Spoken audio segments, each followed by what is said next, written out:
Alrighty folks, this is Alan recording another comprehensive Magic the Gathering Arena draft video.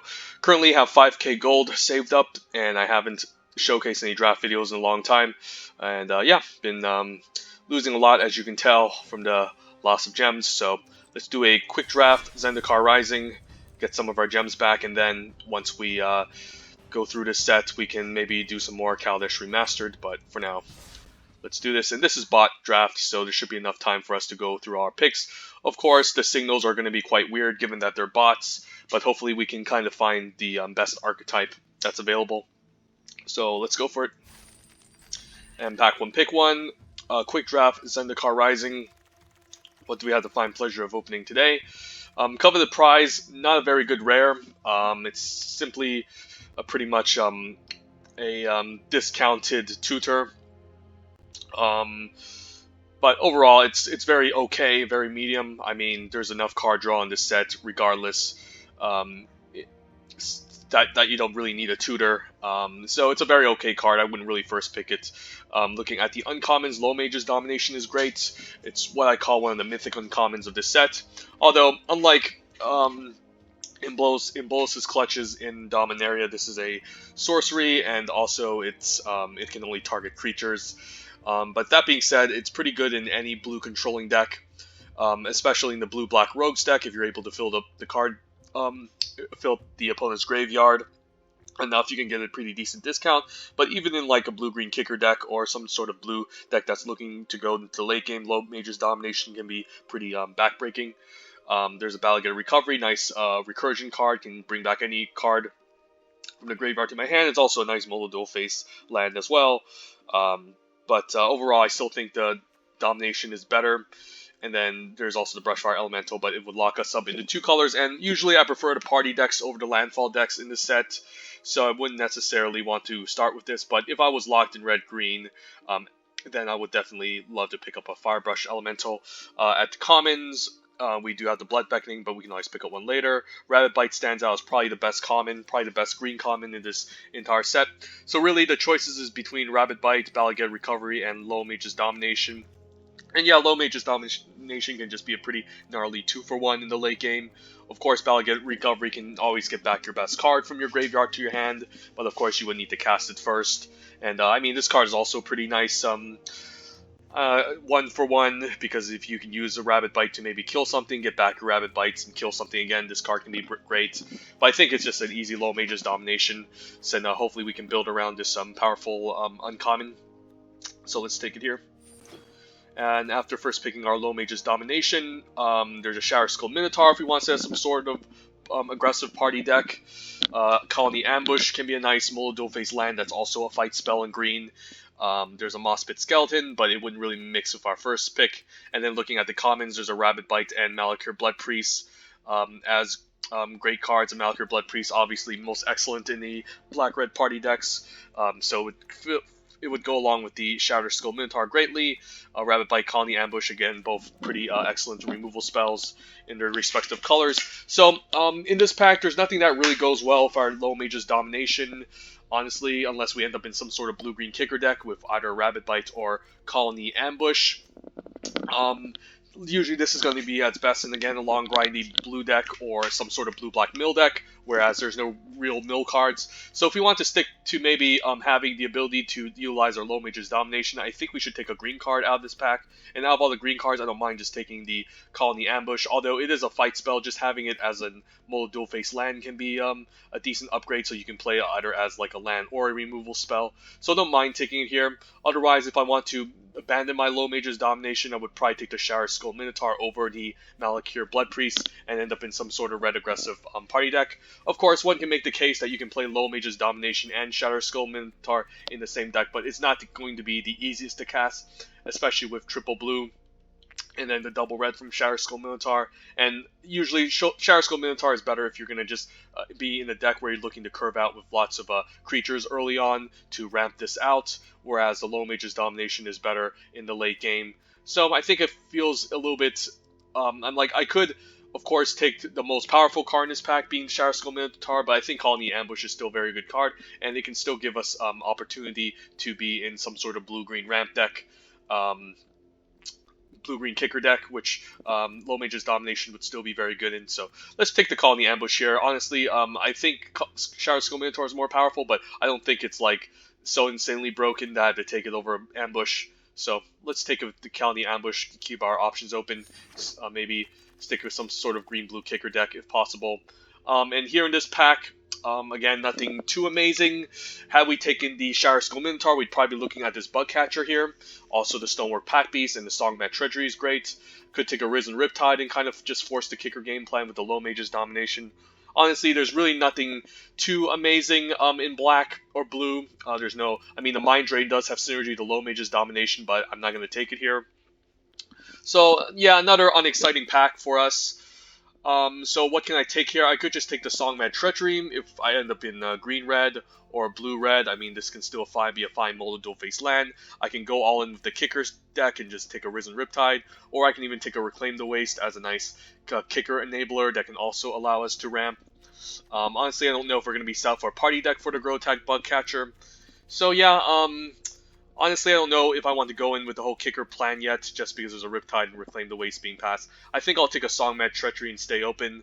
Unfortunately, yeah, it was better maybe just to take the Shadow Skull Minotaur and follow up by a Grotag Bug Catcher. But yeah, you never know, so we'll take a Treachery here and just stay open for now. And yeah, Skyclave Plunder can be quite nice in some sort of blue party deck that's looking to leverage the Low Mage's Domination, so maybe the Shadow Skull Minotaur could have been nice if we end up in some sort of blue-red party deck, and now there's a Skyclave Plunder being passed to us. Cinderclasm can also have its moments. Overall, this pack doesn't really have anything, so I don't mind just sticking with blue for now, taking the Skyclave Plunder. And even without too much party synergy, this is just like a 5-mana draw 3. Still a pretty good card, so I'll take it here. And then here, there's a Tazim Royal Mage. Also, Seafloor Stalker can be a decent party payoff. And then Taunting Arbor Mage can be good in the blue-green kicker deck. Yeah, I think it's just the blue cards or the green card here. Don't see a reason taking anything else. Honestly, the Paratactician is best in red-white, which we're definitely not in. Taunting Arbor Mage is okay, but I feel like we just want to stick with our blue plan, and the question is, what do we take? The Tazim Royal Mage can be quite nice. I mean, being able to kick this in the late game to get back the Low Mage's Domination, or Skyclave Plunder could be great. If we want to set up some sort of blue party deck that has more synergy with the Skyclave Plunder, we could just take a Seafloor Stalker, but I think this card is alright. I think the Tazim Royal Mage has a lot more upside here, and then, yeah, this can be we can set up a nice blue party control deck. So let's just take the Tazim Royal Mage here, see where we end up, and wouldn't mind a field research here. Overall, yeah, the blue-black mill deck doesn't seem to come along together, so I feel like we're just going to be in some sort of blue control deck, either blue-green or blue-red or blue-black or blue-white, whatever we want to do, but the field research is a nice card draw utility tool. Of course, we have Skyclave Plunder, but honestly, I'm not too impressed with anything else in this pack, whereas the field research is just a nice 2-for-1 and keeps us in blue. And that's a pretty light Relic Golem. Okay, so I mean, I guess this is a sign maybe blue-black is open, and this can be quite nice with the Low Mage's Domination. If we can leverage this into late game and constantly mill the opponent, this can be a nice 3-mana 6/6. Although we currently don't have any mill synergy yet, maybe we can stay open and prioritize in the blue-black control deck if possible. There's also Blood Price, which is okay. Anti-Cognition, we can pick up one later if we end up in blue-black. Some fine red cards if we want to end up in red-blue party. But for now, I'm going to speculate on a Relic Golem. Seeing this late could be a sign that blue-black is open, although now we get absolutely nothing. Blue-black party, I mean, the Drawn Silencer is very medium. If we end up in blue-white, I guess I don't mind an Angel Heart Protector, and that's where the blue party decks usually tend to shine, in a blue-white party deck with Spoils of Adventure and multiple payoffs. So yeah, I guess I'll take it here. Dauntless Survivor is also pretty medium too, and I'd rather just stay open, being able to go blue-white, blue-black, or blue-red. And here we have a Cascade Seer, which can be pretty okay, just to keep us in blue. And yeah, has some decent party synergies. So with Skyclave Plunder, we can definitely build some sort of blue party deck. Overall, nothing too amazing. The Pyroclastic Helidon can maybe help us bounce back to Songmat Treachery. Could stick with blue-white party, but honestly, I don't really see a reason to pivot into white. So I'll take a Cascade Seer here and see where we end up. And yeah, if we do end up with enough wizards, the Chilling Trap can be alright. It's just because it can replace itself and also draw us a card, and can give a creature 4 neg-0. Overall, nothing too exciting here, so we'll take a Chilling Trap and see where we end up. And then here, nothing else. Could just take Smite the Monstrous. Could just take an Inordinate Rage. Yeah, I guess if we do end up in Blue-White Party, I don't mind maybe taking a Dauntless Unity. Don't know. Maybe a Cliffhaven Kitesail is alright, since it can go into any color. So I'll take it here, put it in the sideboard, and then in case, I guess, we end up splashing, I could take a Cleansing Wildfire or just take Spare Supplies. Although in blue, we have enough card draw to Field Research and Skyclave Plunder already. So, honestly, don't know. We could be pretty much anything. I guess I'll speculate on Broken Wings in case I need some sort of artifact destruction, and then Adventures Awaits not really playable. So yeah, overall we're pretty much locked up into blue. We don't know what our secondary color is. We could be in either blue-black, blue-red, or blue-green, or blue-white. But overall, we do have some decent party synergies going on. I mean, party payoffs, Cascade Seer, Skyclave Plunder, and a nice Wizard payoff with the Chilling Trap, and then a nice blue-black mill payoff with the Low Mage's Domination, so we'll see. And then next pack, what do we open? Ooh, a Mary Captain, although there's also Rune Crab if we want to set up the mill deck. The Mary Captain, though, is pretty good if we're going to be more of a party synergistic focus deck. The last pack, it did seem like blue was very open, but I couldn't necessarily pinpoint blue-black being open. There was a late Relic Golem, but honestly, we didn't see any amazing like black removal spells. There was a couple of white cards, Angel Heart Protector, the Cell Sword, so we could go into some sort of blue-white party deck, and a Mary Captain is great. On-New Version could also be a pretty nice card, but usually in white in this set, you're looking to go wide. So usually killing all of your, destroying all non-land permanents is kind of just like an emergency button in the late game, whereas the Mary Captain is something I want to curve out into. So yeah, honestly, the most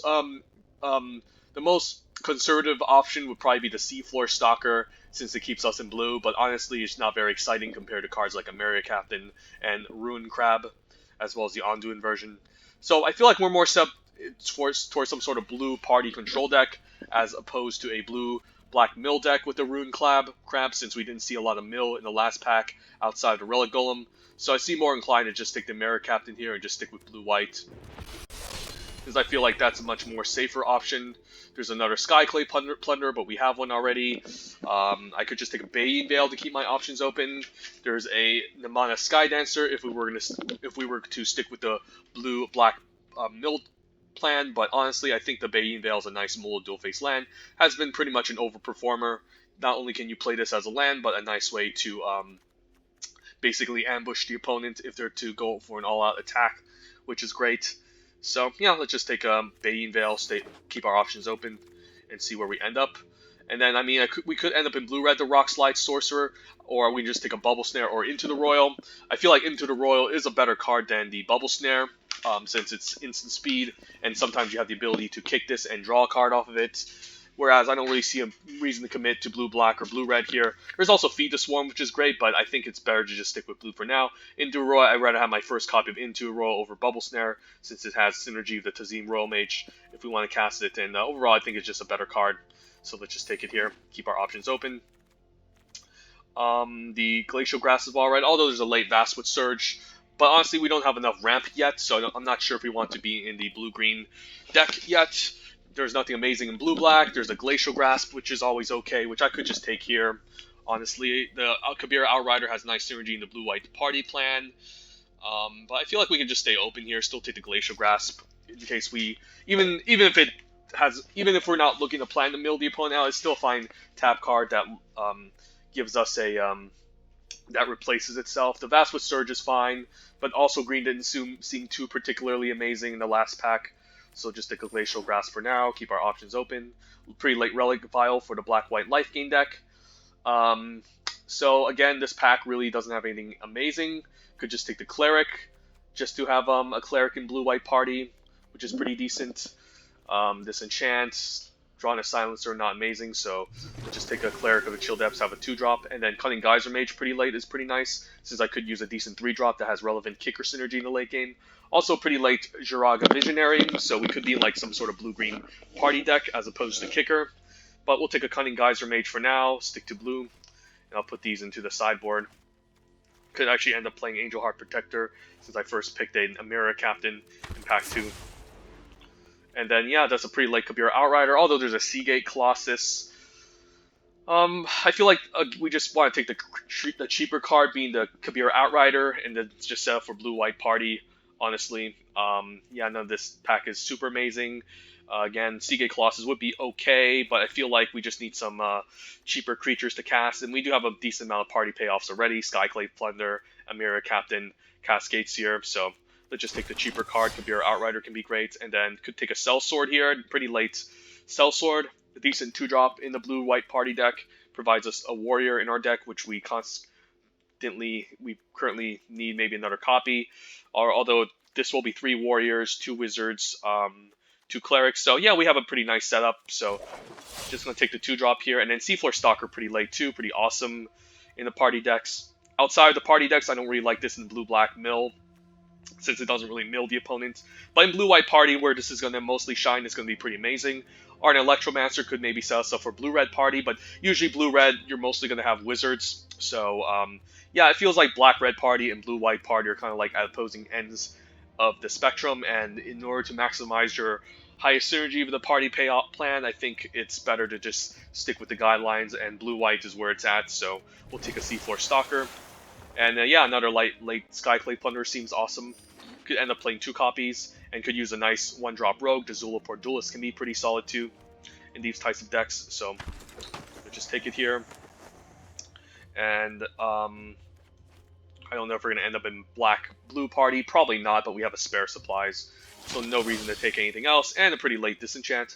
Alright, it seems like I'm going to commit myself to blue-white party, since, again, this is where cards like Skyclave Plunder, Cascade Seer, Kabir Outrider, and Amira Captain is going to shine, as well as the Seafloor Stalker.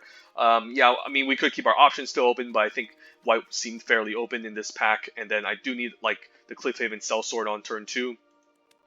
So yeah, I think we're kind of set up for a nice party control deck in terms of party members. 2 clerics, double rogues, 3 warriors, and 3 wizards. So kind of even for now, but we do need to keep in mind we need a little bit more rogues and clerics here. So let's move on.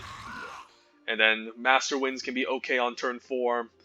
Although we're not going to have too many. We're more of a party deck, but it's still a good card, like a 4-mana 1/4. Alternatively, could just take a Skyclave Cleric as a nice Mono Dual Face land for party synergies. But I don't mind the Master of Winds. Alternatively, what else is there? Not much. There's a Taunting Arbor Mage, Angel Heart Protector, but let's just take the Master of Winds for now.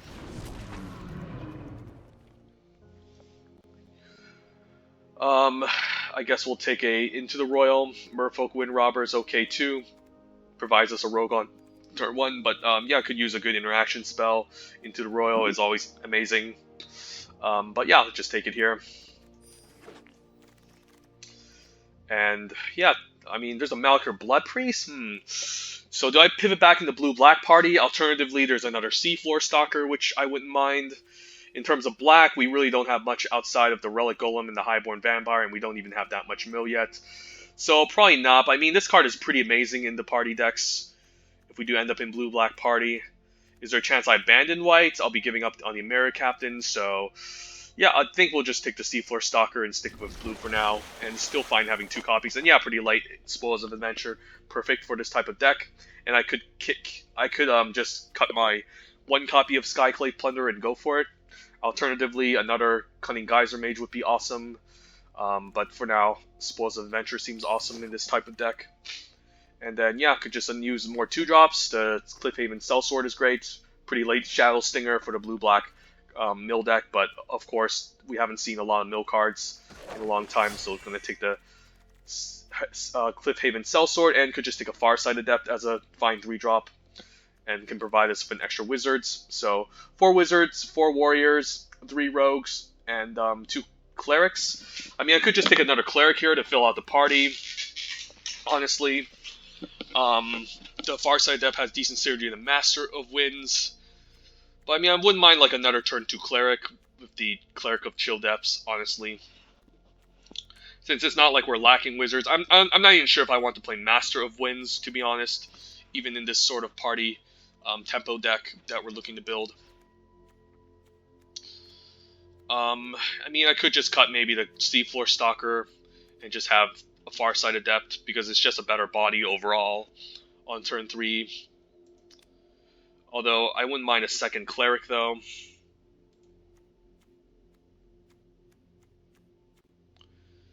I mean, yeah, with enough threes, I feel like I should just take the cleric. Honestly, just want to curve out, and then I guess we'll take another Angel Heart Protector here.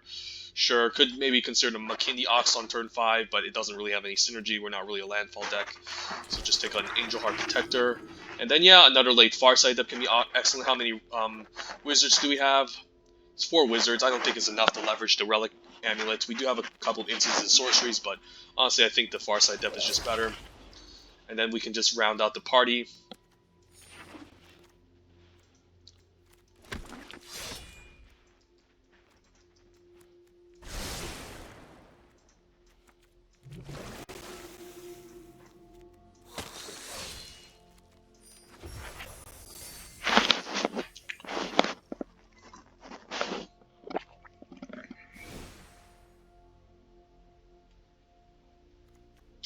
Alright, so looking at the parties, 4 clerics, 5 wizards, 5 rogues. 5 wizards, 3 rogues.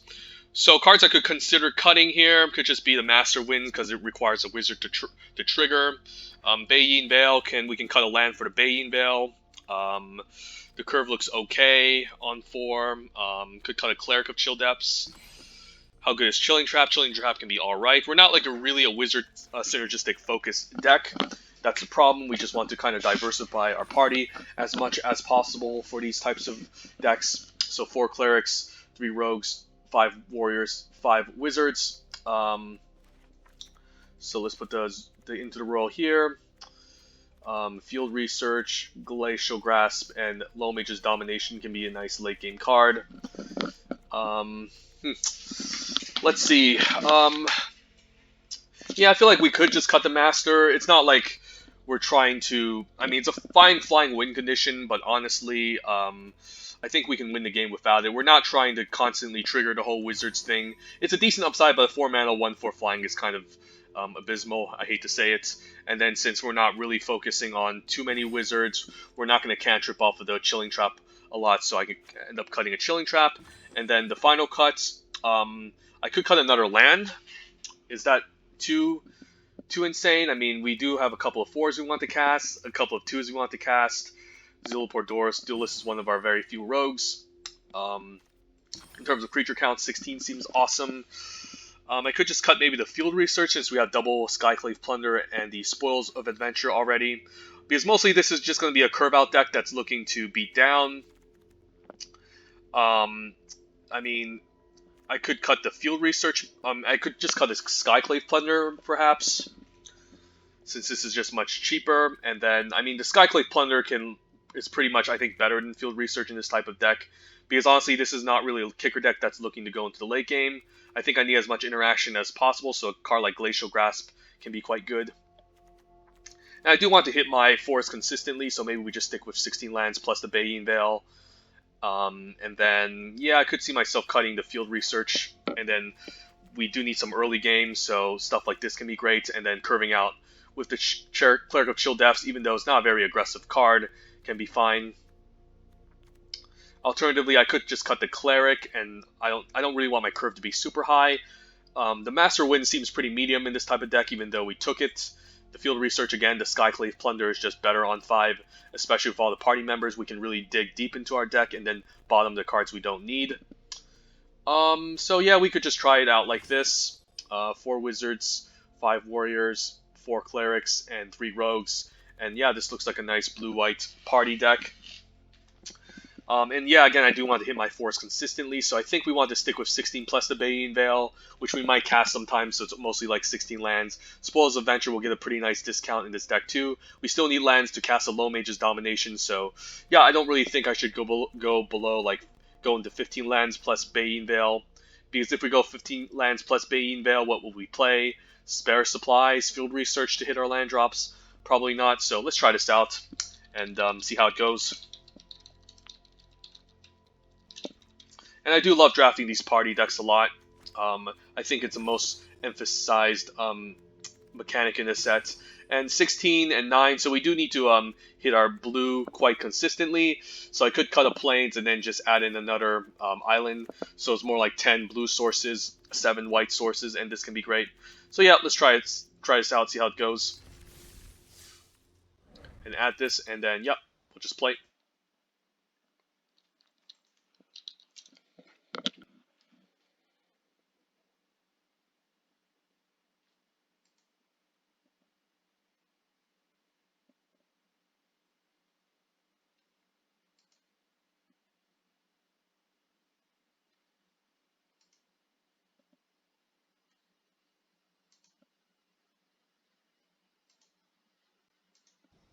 Opening hand, there's a Tazim Royal Mage we can play on too. I mean, as long as we curve out into land 4 with a Kabira Outrider, I think it's alright. And we're on the play, so I really hate mulliganing on the play. So I'll try this, and hopefully it pans out.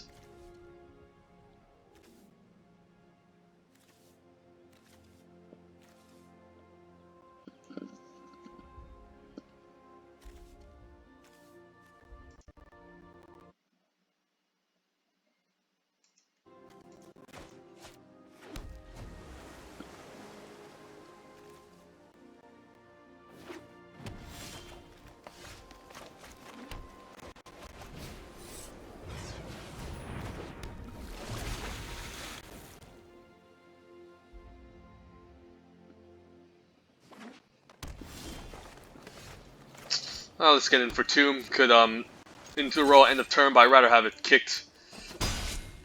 And hopefully we can get a land for Kabira Outrider. Rakma is pretty good. Do I want to bounce that back? I could, but I won't get a card off of this unless I have a land. We'll see. We'll just say go for now. And I could just play the Sellsword maybe, and then just pass. Do want to set up a nice party.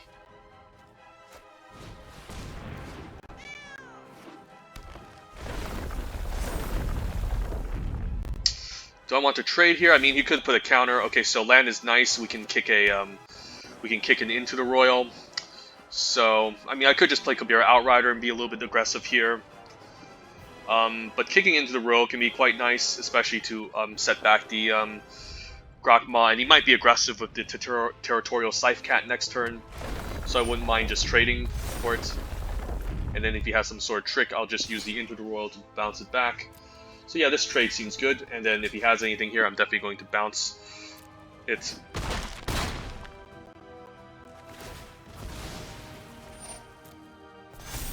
And then we can kick it into the royal, bounce this back, set it back to 3. And then maybe we can steal it eventually. Yeah, we do lose a party member, but at least I'm developing the board. And the opponent is set back a bit.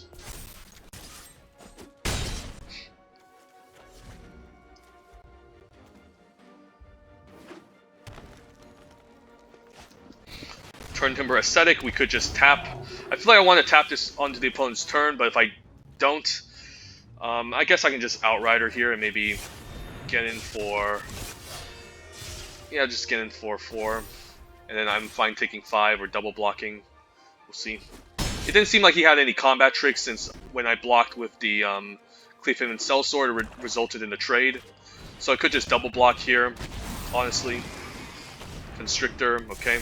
Double block can be okay if he goes for it. So right now I can just play a land, and then I could plunder. Alternatively, I can just Sellsword and then Glacial Grasp pre-combat, which can be okay. Yeah, I feel like the Sellsword's alright, and we can set up the Glacial Grasp. I mean, I could just Grasp now and attack. Maybe that's alright too. And then, yeah, I don't mind attacking with both of these. Of course, I'll be taking 5 back, but I'll be getting in for 6, which is nice. And then he could just stay back on defense if he doesn't want to take lethal. Opponent passes, okay. So, how much can I Domination for? I guess for 3, so I could just steal Grakma, which is nice. So, what is this? So, I have 6 mana. X equals 3, still Grakma, seems quite nice, so we'll just do that.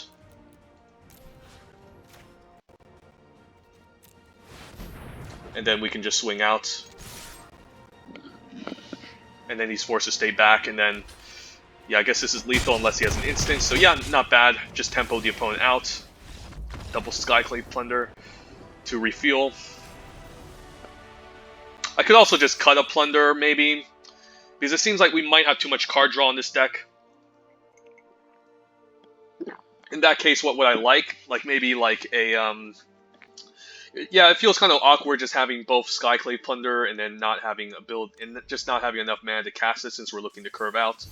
So it could see the argument of just cutting the one copy of Skyclave Plunder, and then go for maybe a one of the cards from the sideboard. Could consider the Spare Supplies. Could consider the Chilling Trap. It can be a pretty decent combat trick. Bayin Veil. The Low Mage's Domination, I guess, is an interaction spell. Yeah, I mean, I guess this is an interaction spell on turn 6, but that's a lot. Tazim Royal Mage still costs a lot to kick. Zulaport Duelist can be okay. Yeah, I don't really feel like I want to add another creature in. So maybe like a card like Chilling Trap can be fine. We don't have too many wizards, but I feel like we kind of need some more combat tricks to kind of blow the opponent out if they try anything here. Alternatively, there's a Field Research which can help us gain card advantage, but with Skyclave Plunder, Spoils, and into the Royals, I think it can be okay. So I'll take a Chilling Trap here, and then we'll continue on.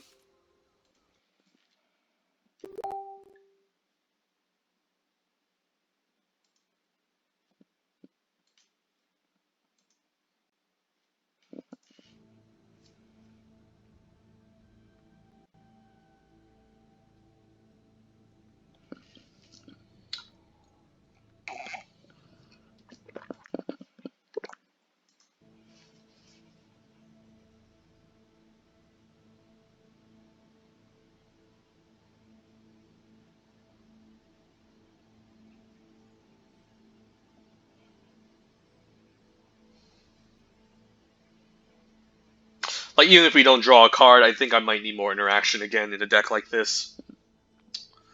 It would be great to draw a card off the Chilling Trap, but it's pretty cheap, pretty efficient.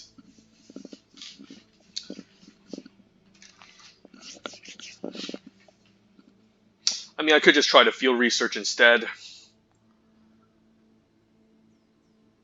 But then I would need a couple of 2-drops to go along with it in order to curve out concisely, so we'll see. I think the Chilling, I mean, it's arguable, honestly, on what I should take, but I feel like we might need a little bit more interaction in this deck.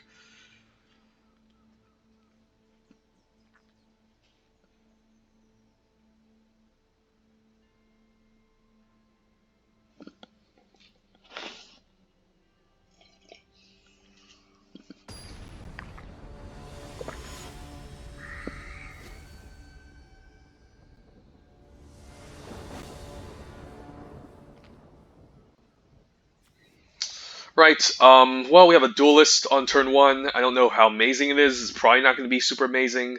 But it seems like an okay hand. If we can get like a full party assembled, we can cast a Spoils for cheap and refuel, so let's try it. And if he plays any 1 toughness creatures, I can ambush. Sellsword on turn 2 isn't bad. We'll just say go. And then I could just keep the Duelist as a trick. I mean, alternatively, maybe just curving out with it could be okay. Although now there's a Relic Amulet, which is pretty annoying. So it kind of really depends here. Yeah, this can be pretty annoying, the Relic Amulet being able to trigger and take out my 1 toughness. But I feel like maybe we should just curve out and just apply as much pressure as possible. I don't know if 1 power makes a difference, probably not, but it's nice curving out just to get a nice discount for our spoils.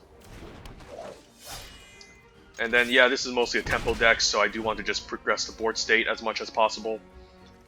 And then hopefully I can get a nice cheap Spoils of Adventure. I mean, he could just cast something very cheap and take out my Sellsword.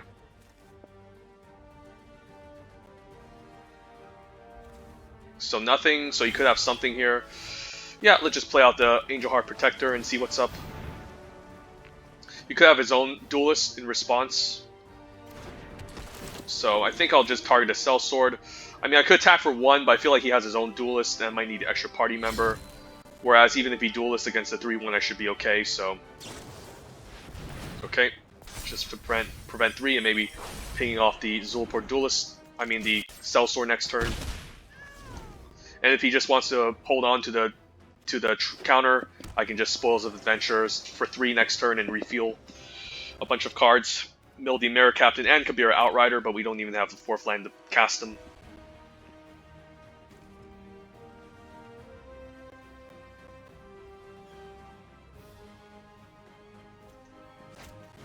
Cunning Geyser Mage, so he doesn't have enough to cast the Relic Amulet yet.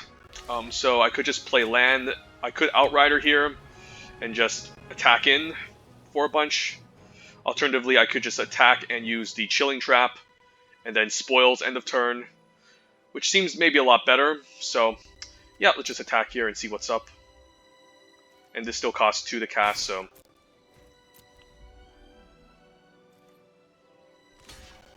And then I'll use a Chilling Trap. I won't draw a card because I don't have a wizard, but this is okay. Just use it now while I can, and he probably has another dumb trick here.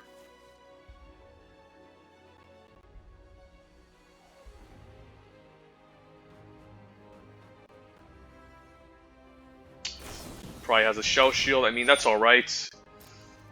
Sure. I mean, they just both bounce, so honestly, I don't really care too much. And then I'll pass the turn, and then hopefully... I don't know if untapping will allow him to have a counterspell open, but I'm hoping not. Maybe I should just cast it main phase, but I feel like holding this up can maybe prevent some sort of attack if he tries something here.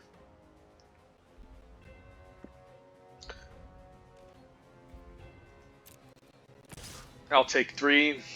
No need to Glacial Grasp, can save that for the next turn. Squad Commander, okay, seems okay. I mean, it's not like I'll kill it anyway, so... Just gonna make 2 1/1s, I can Spoils here. And I don't really want to Into the Royal away the Squad Commander, otherwise he's just gonna make more. So what I can do here is I could just attack with a 3-2, or Glacial Grasp a 3-3 and attack, but I don't really think Glacial Grasping will accomplish anything. So, this is interesting. I can't really kill the 3-3. Maybe the Kabira Outrider is alright here. I can pump the Playfaming Sellsword by a bunch and then just attack with both. Probably double block the 3-2, which I'm okay with. Or he just chumps, and that's fine with me as well.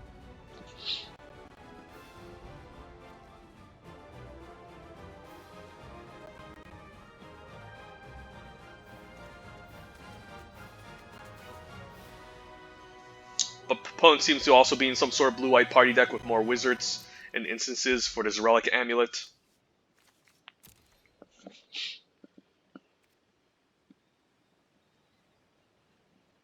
I would have used Glacial Grasp or Into the Royal, but I feel like I don't have enough damage even if I Glacial Grasp since he has chump blockers. So yes, blue-white party is definitely a very strong archetype. I mean, Squad Commander is a very good card. He just takes it. Okay, so no fear. I guess he might assemble a full party next turn, and that can be kind of awkward.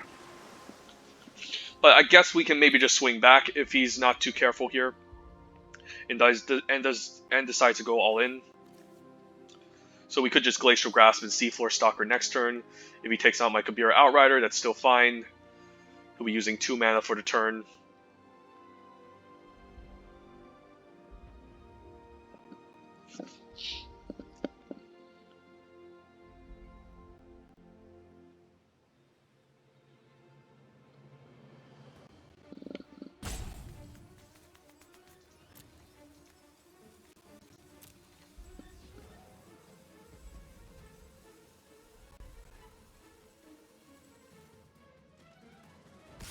I don't mind just blocking the 3-3. I mean, if he uses a trick, I'm fine with that. If he just stays back, I'm also fine with that. He's probably planning to use the Relic Amulet before end step. Seagate Colossus, I can either bounce back or tap. I feel like if I want to progress the board state, I want to just tap it down and then play out Seafloor Stalker. I could kick the Tazim Royal Mage and get back the Spoils of Adventure. So lots of options. So yeah, I feel like Glacial Grasp is where I want to be, and I just want to attack and progress the board state, so that's fine. I can play out land, and then Seafloor Stalker can be alright. I guess the Seafloor Stalker can be okay. And then I can just attack with the 3-2 and the 3-3, and this can be quite nice. I mean, the 3-2 will block the 3-3, but that's fine. I get rid of a wizard. You can double block the 3-2, but I also don't care. This is mostly just trying to tempo the opponent out by playing a bunch of stuff. And then, yeah, my 3-1 can still hold off the 3-3. He can ping off my 2-3, which I'm still fine with.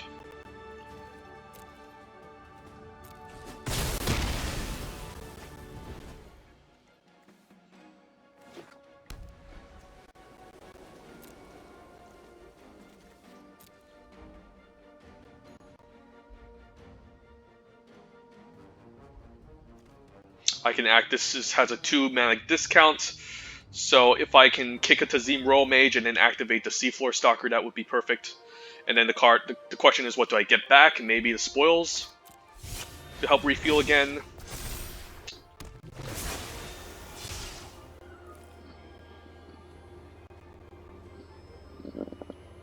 He's probably keeping up the Relic Amulet to kill off of one of my creatures, but he's going to be using all of his counters, so I don't know how effective that is either way. Could just progress a board state with a Sellsword, and that can be alright. So I mean, I can eventually just Tazim Royal Mage and get back into the Royal and kick it, because it looks like I'm going to be in an aggressive game plan this matchup. So maybe it's fine just into the Rolling Way the 3-3. He does get a second Scry, but then I can attack back. Or I can into the roll the 7-5. Yeah, lots of options here. He does get the Scry again, which I don't really want him to do. But overall, I can just attack with all, because this is going to cost 2. If I activate this, this is going to cost 4. So, not sure what I want to do. I could just bounce back the Seagate Colossus and then attack with the 3-1. And then play out the Sellsword. Maybe that's okay. Or I can just... Actually, I can use it at instant, so why not? I can just attack with the 3-1. End of turn, he can ping away my 2-3. I'll just play another Sellsword and then bounce back his Seagate Colossus.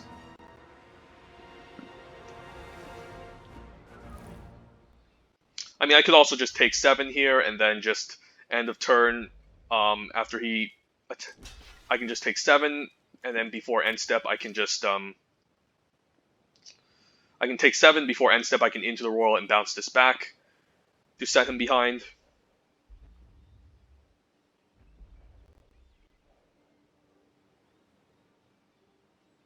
Could have like a practice tactics. Okay, that's fine, so I don't mind a Sellsword here. He'll take on my 2-3, but that's okay. And then I'll just into the Royal before end step, and then bounce back to Seagate Colossus. He's gonna shoot down my 2-3. I could save it, but nah. I could also just chump the 7-5 and attack for 3. Because I'm not sure if I even need party members at this point. I mean, it does help me dig deeper, but a 1-1 isn't gonna do much. And I could just prevent 7 from happening.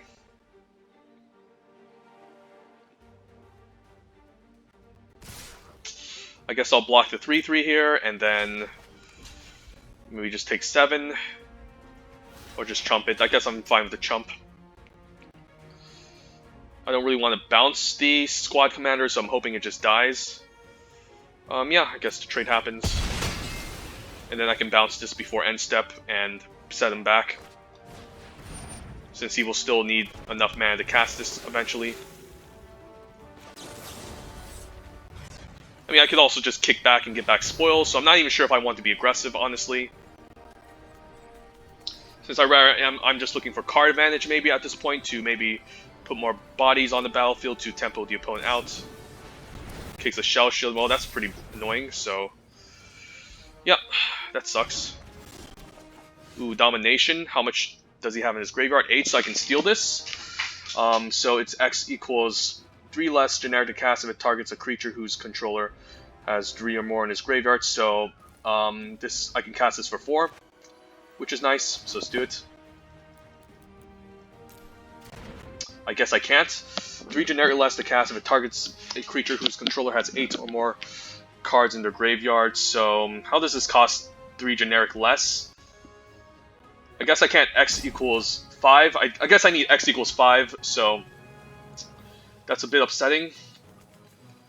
I mean, I could just steal it, or I can just kick the Tazim Royal Mage and get back spoils, but then I don't have enough party members, so this is a little bit difficult to decide what I want to do. I guess I'll get back Into the Royal.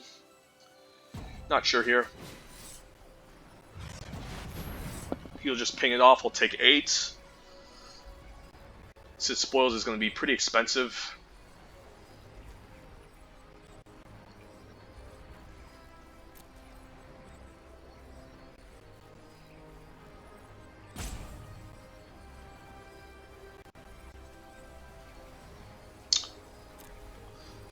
So I guess if this is 3 generic less, it should cost up to 4. So I don't really know how Low Mage's domination works.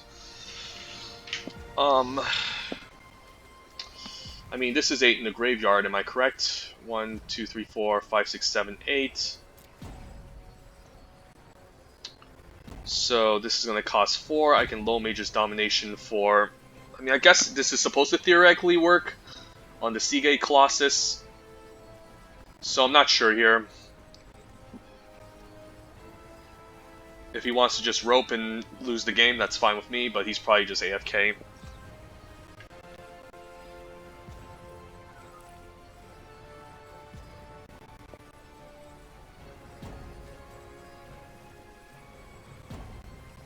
Spoils is going to be too expensive to cast, so this is going to resolve, and I feel like, yeah, Into the Royal is probably fine here. And then he could have used his end step, but I think he was AFK, so he's going to have to use it pre-combat, and I can still send him back. I don't know, this is bot draft, so there's a bunch of low-ranking people. Or maybe this is just a new season.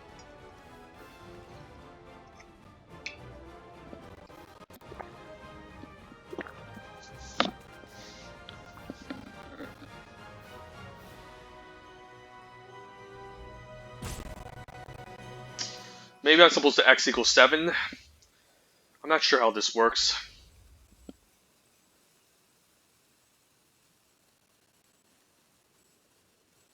He might have disconnected, maybe. But the opponent definitely can kill me if I'm not careful. Or if he if he doesn't rope or disconnects, he probably wins. So I mean, I'm not sure why I can't steal the Seagate Colossus, but I guess that's quite nice. Okay, I guess I'll just Angel Heart Protector here, and then give the 2/1 indestructible, no reason to attack, or I just wait until he ropes me out.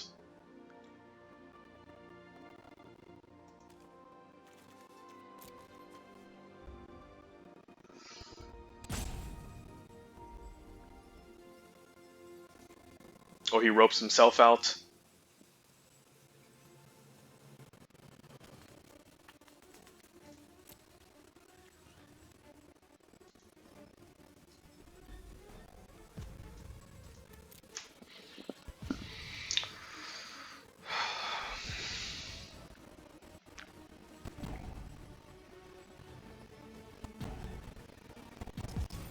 Okay, I mean, yeah, maybe he disconnected, but I could have definitely lost that one if the 7-5 wasn't taken care of ASAP.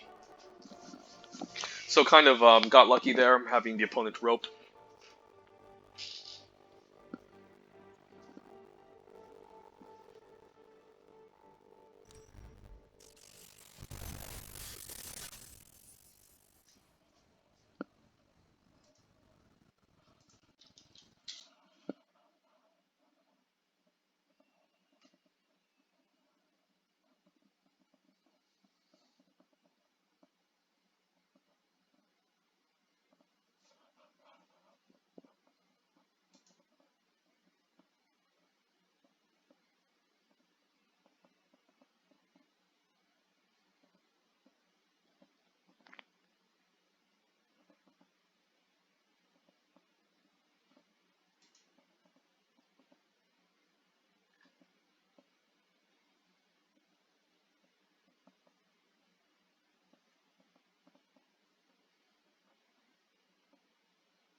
Alright, 2-drop, 3-drop, 4-drop.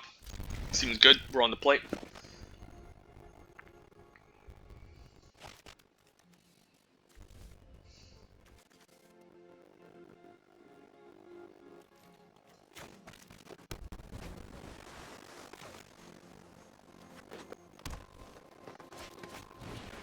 Okay, Swarm Shambler, so some sort of blue-black deck, and yeah, both clerics. So not necessarily happy seeing two of them, since they're not very aggressive cards. But it just does provide the extra party that we might need. And he can easily block and activate, so I don't really see a reason to attack next turn. Just keep this back on defense, and just progress the board states. Scry some lands into the bottom with this Cascade Seer next turn.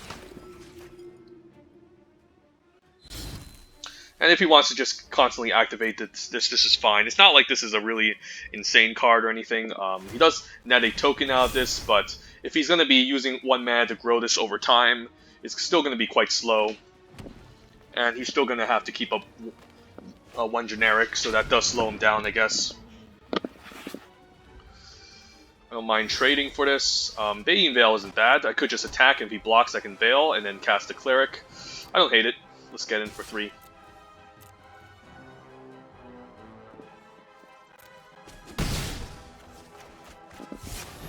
And then we'll scry any lands to the bottom, keep any good playables. Into the Row is quite nice. Seafloor Stalker is also pretty decent, since we can Seafloor Stalker into Cleric of Chill Depths. And then we do have a Rogue in the party, so I mean, we might need some card draw or card advantage. I don't know. I feel like the Seafloor Stalker can be alright. And I could Seafloor Stalker into Bayeen Veil next turn maybe, and that can be quite decent. So yeah, we'll keep the Seafloor Stalker on top. And I'm fine taking some damage from the Territorial Stalker too. And just swinging back, and then maybe the opponent does some blocks and we can get him with the Veil. But hopefully nothing too large here. Hagra Constrictor is alright, we can still deal with that. I could also use the Veil on defense. So yeah, let's move the tax. Fine tackling with both of these. He can trade a Hagra Constrictor too, which I also don't mind. Or I can just stay back on defense and use the Bayeen Veil as an ambush strategy. Not sure here, but I feel like we should be attacking.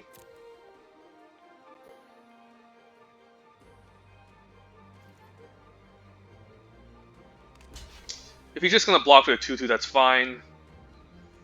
So do I use the Veil now for value? Maybe it's fine still just letting the trade happen. And then I'll just play out the Seafloor Stalker. And maybe set up a double block next turn.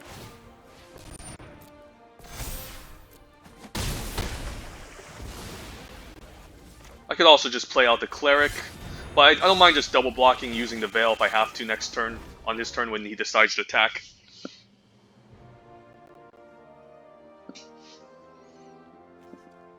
Hopefully no removal spells.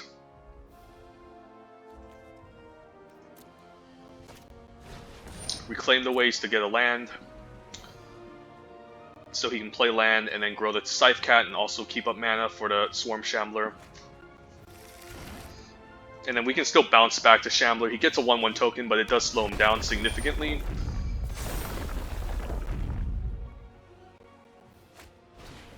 Dauntless Survivor, okay. I mean, we can still double block the Scythe Cat.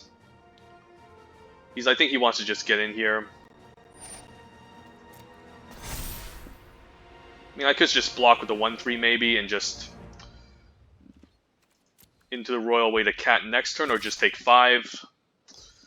I guess I don't mind double blocking and maybe going for a pump trade, which seems alright, and hopefully no subtle strikes or anything.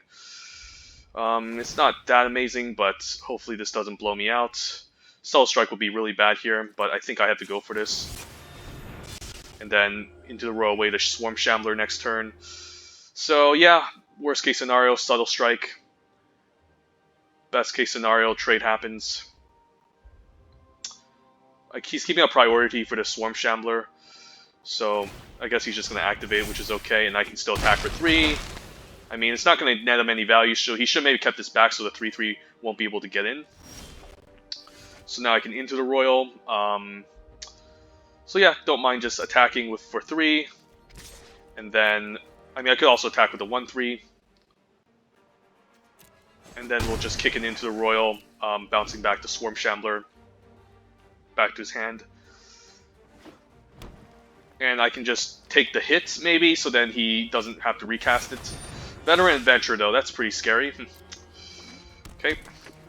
Maybe I just bounce that back. Guess I'll just take 4, which is okay, and then I'll bounce back the 5/5s, and then just maybe win the game through tempoing the opponent out. He's going to net a 1/1 off of this anyway, so I'm like, screw it. We might as well just tempo the opponent by being aggressive. And Domination is quite nice, being able to steal the Swarm Shambler. So I can X = 1 and steal it, which isn't too bad. Although he's just going to cast back the Veteran Adventure next turn. I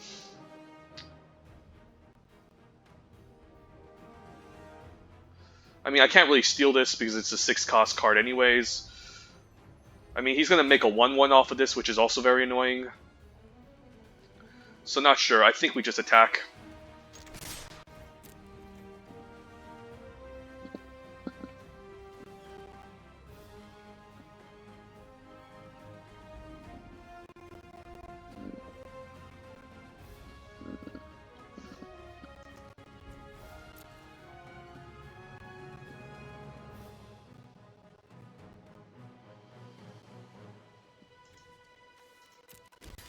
Chumping, okay.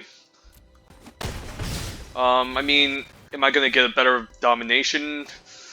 Yeah, let's just steal it for 1. I feel like this is fine. He does get a Swarm Shambler, so that's annoying. But it's pretty mana efficient if I do this, and I can still cast a Cleric.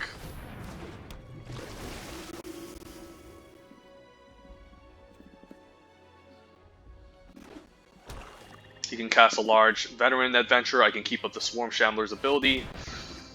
And then also have a Veil up in case he decides to attack with a 5/5. Zulaport Duelist is quite nice. I'll keep that up. Let's just say go. I can block, activate Swarm Shambler, or I can chump with the 1/3, but activating this is quite nice too. If he wants to use a removal spell, that's also fine. Still get a 1/1. The opponent is at 10. So I'm at a pretty decent life total. I guess I'll net a 1/1, sure.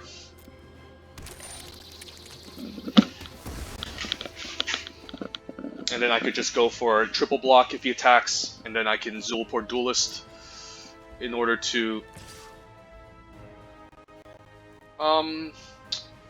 yeah, let's just do some blocks here.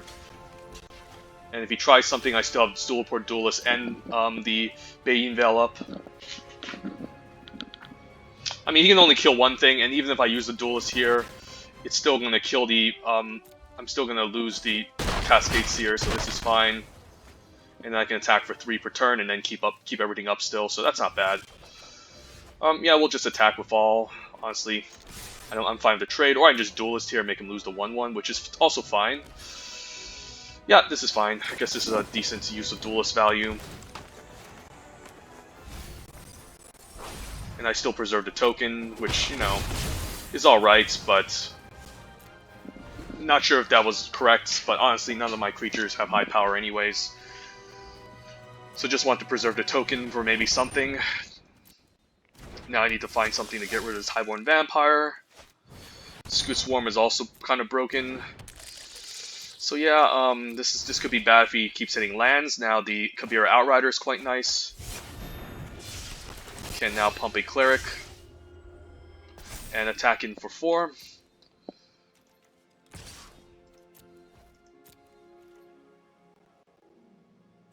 He's just going to make a bunch of chump blockers with the Scoot Swarm, so I do need to end this game kind of quickly, hopefully.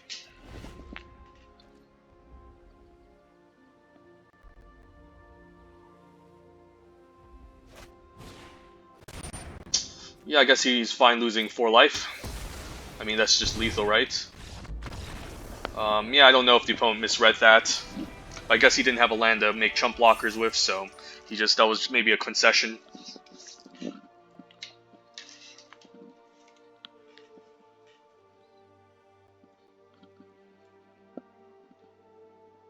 So yeah, that last opponent, some sort of blue-black, no, not blue, sorry, green-black counters deck with some party synergies.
Can leave the Cell Sword into Cunning Geyser Mage, and hopefully we get 4th land for Kicked into the Royal. That can be quite fun, but we'll see. I mean, he could also have the Duelist, so maybe I'm not sure if I even want to attack with this next turn, if he keeps both his mana open. I mean, even the Duelist, I guess it results in a trade, since this is at 3 power, so I guess there's no real problem with not attacking. Okay, Royal Eruption is great, so that's nice. Just baiting out the Royal Eruption is nice, since we're just more interested in progressing the board state in this matchup.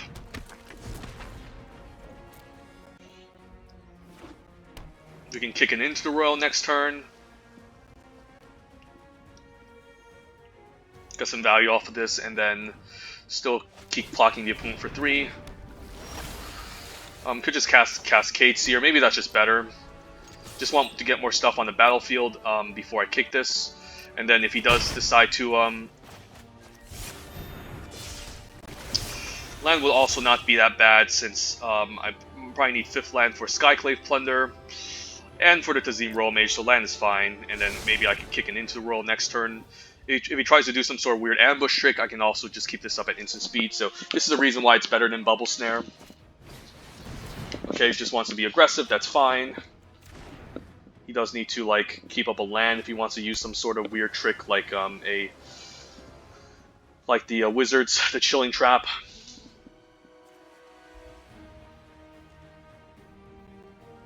I mean, if he's going to keep this back, I think there's going to be a Chilling Trap. So I feel more inclined to just main phase this into the Royal, and then get in for 6. Since 1 mana for, like, Shell Shield doesn't do anything. He might just try to get value by using the Chilling Trap now. Yeah, he had it all along. And I can still get in for 3. And then I can even kick a Tazim Royal Mage next turn, get back into the Royal. And then Skyclave Plunder can also help me refuel, so he's pretty much, I mean, he didn't net a card off of this Chilling Trap, but he doesn't kill anything, so I'm fine setting him back. This is why Into the Royal is so good.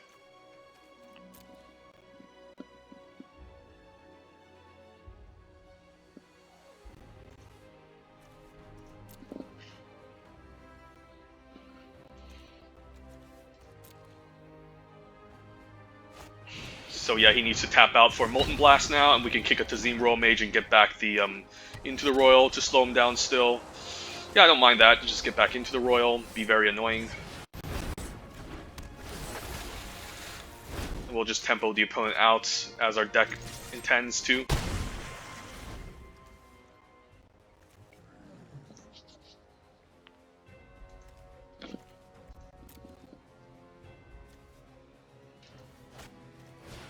So he's going to add red, so now he can recast the Umara Mystic. Which I don't mind bouncing again, honestly. And just play a Cleric. Or I can Skyclave Plunder, but I won't have enough to kick it into the Royal. Yeah, I think kicked into the Royal is good here. Bouncing back the Umara Mystic, and then attacking with both. I lose the 3-3. Yeah, I don't mind just losing the 3-3 here. And then I can get him for 2. And then cast a Cleric here. And then I have both card draw spells to refuel as well next turn, which is great.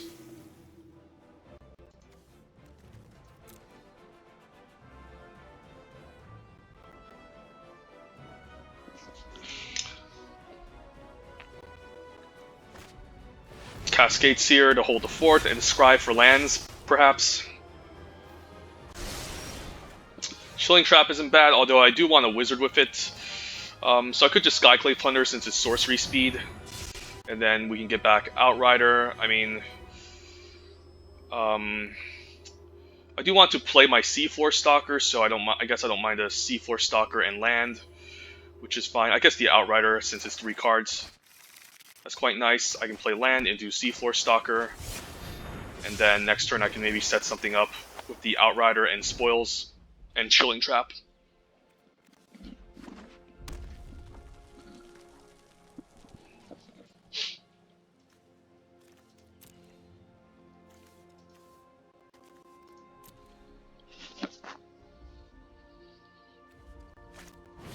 Sorcerer, that's pretty good. That can ping off my 2-1 if I'm not careful. And I guess I won't get value off of the Chilling Trap. Okay, that's annoying. He can now ping the 2-1 off. Alright, that's going to set me back a bit. Wow, the opponent is already good gaming me. That's kind of funny. Okay. I guess I can now cast Seafloor Stalker, Outrider, keep up Chilling Trap, and attacking for 4.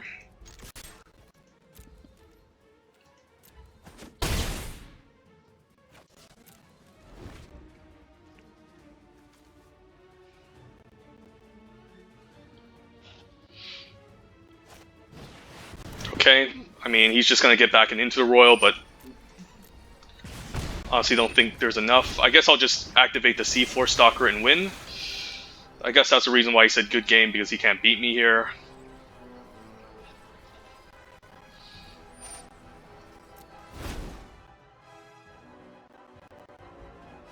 Yeah, he doesn't have enough mana.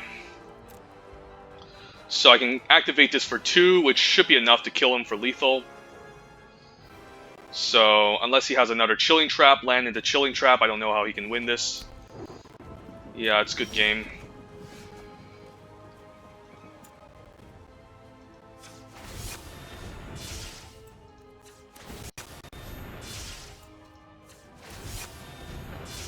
Poem might have forgotten that this made things unblockable. I don't like to banter back and forth between my opponent, but yeah, he might just rope me now because he's kind of salty. But I'll just surf the internet in the meantime. So be right back.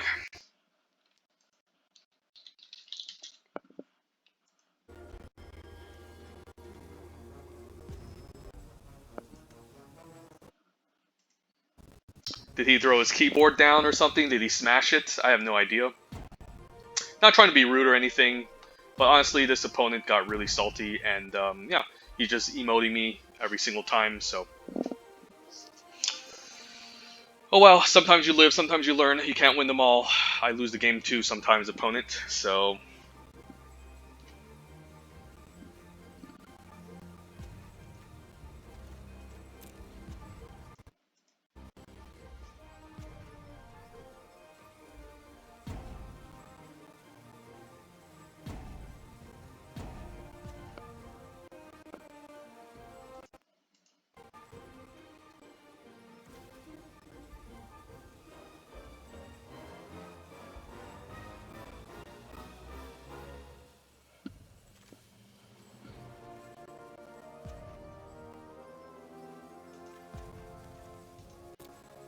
I think his curve was just really... Its deck is definitely good, but he just had a lot of clunky reactive cards, and that was just progressing the board state every turn, so...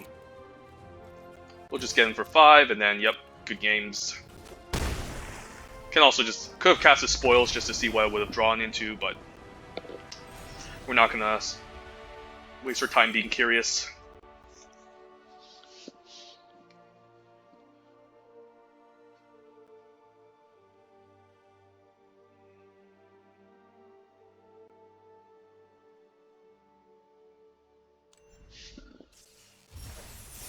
Four 0. Let's keep this up.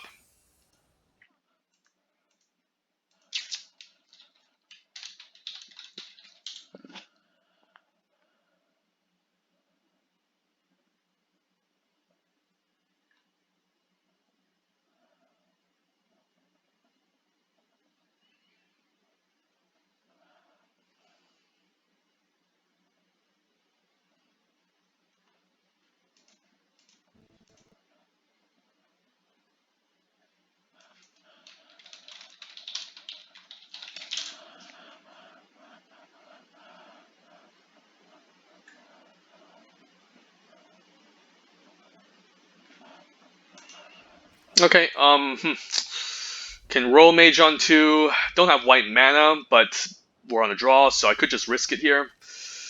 Yeah, I'll try risking. I mean, if we do keep a hand... I mean, if we do curve outs with white mana, this can be a pretty strong hand, so I'll try it. But if we don't get white mana, then we can just fall pretty far behind. So at least no 1-drop. And then hopefully we'll get white mana eventually soon. Row Mage on 2, I also don't mind just curving out with. Okay, that's quite nice. Now we can planes into Sellsword. Even if this dies, I guess he can also... the Mirror Captain is a warrior, which will also gain a counter in and of itself. We'll both sack a creature. Okay, Seafloor Stalker was a nice curve, and then next turn... I do want to step up the Wizard before I Mirror Captain to get more value, so I could just into the Royal, kick it, and then attack for 2. Or not. I mean, this is fine as a 3-3 maybe, since he can't even block with this anyways, so yeah, we'll try this. Just cast the Mirror Captain. He can't really counter it since it's only 1 mana. And this is going to be a 3-3, which is still fine. It doesn't dodge Vanquish the Weak, but it's okay. I guess he wants to mill me here for 2 and prevent 2. I have all the blue mana in the world, so I don't really mind. Vanquish, okay. Soaring a Thought Thief, so he's probably going to try and mill me even more. Well, that's annoying.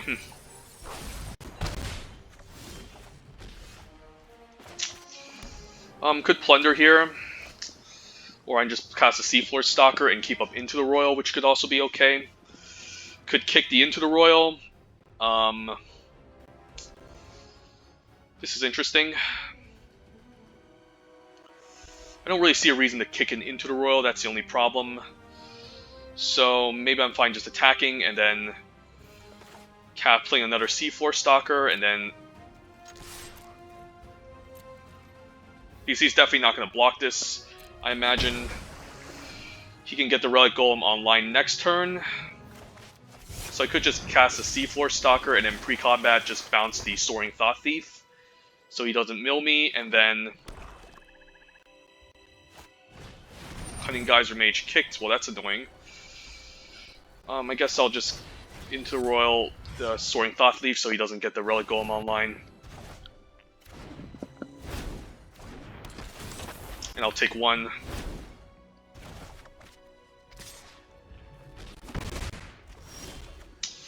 Not sure if I can do much with this. If I attack, he'll basically trade.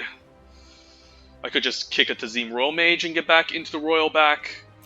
But for sure next turn he's going to be milling me for 2. So still not sure. Maybe that's fine. I mean, it does reduce the board state. And then I can get back, I guess, into the Royal.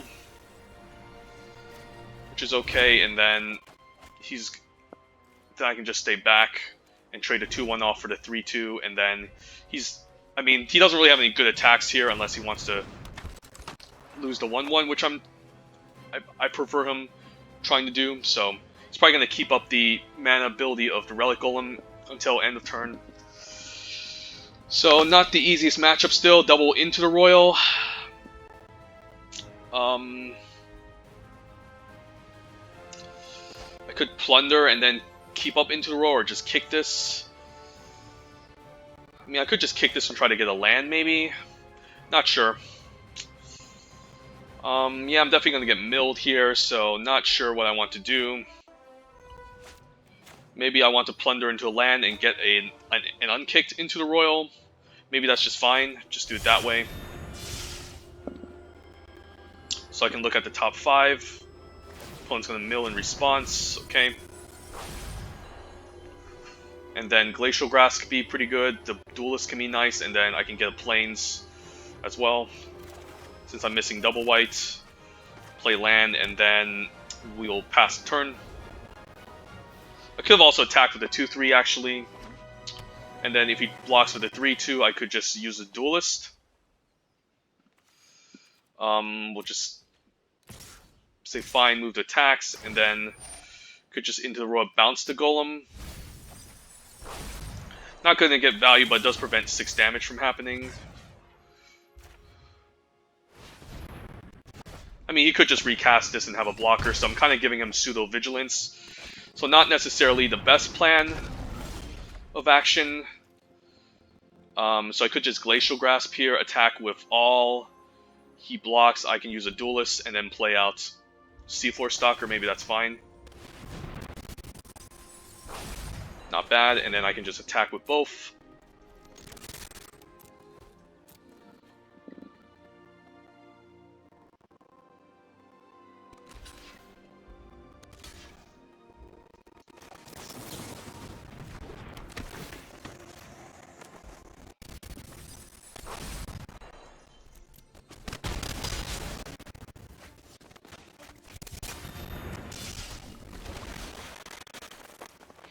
And then I can always just into the Royal, the Relic Golem. Honestly, don't mind taking 2 and getting milled for 2 here. It does leave him wide open for an attack, so can kick an into the kick a Cunning Geyser Mage. I guess that's not bad. Just want to be mana efficient, develop the board.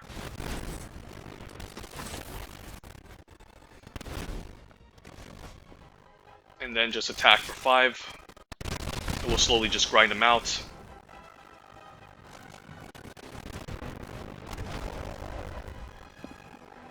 And he can use a removal spell. He's going to lose 3 life, so probably not in the mood to attack, but I guess he's really just trying to mill me out by now.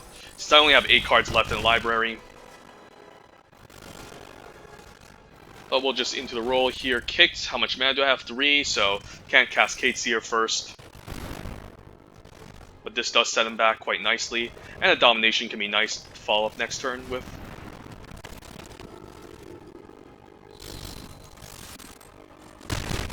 So opponent does need to be careful here. I can Domination for 3 and attack with Fall next turn. I mean, I could just activate the Seafloor Stalker, so he needs to find another removal spell for this.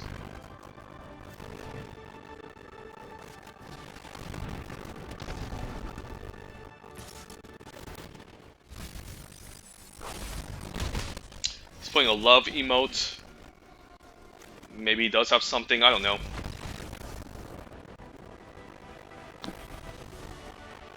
But yeah, currently 5-0. So it's pretty nice ranking up early at the beginning of every month.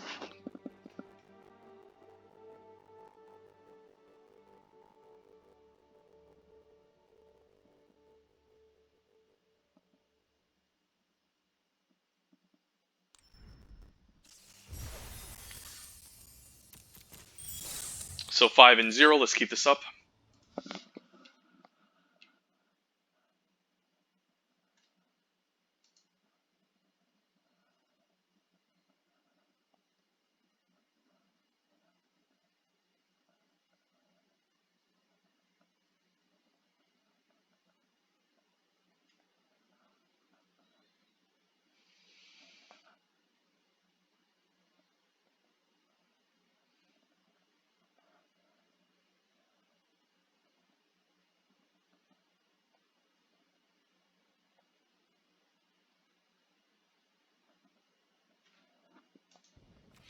Alright, no turn 2, so I guess I need to get a third land. I think I'll risk it on the play, so I don't really want to mulligan. And then if we can curve out with the far side Adept, that's quite nice. This will maybe give me a higher rate to hit a land drop, but we'll see. We do need to get land 3, or else this deck could definitely face some problems, and yeah, we'll see. Currently 5-0, so even if I lose this, I don't have to feel too bad. Alright. Could just into a royal creature end of turn, so then I don't get totally owned.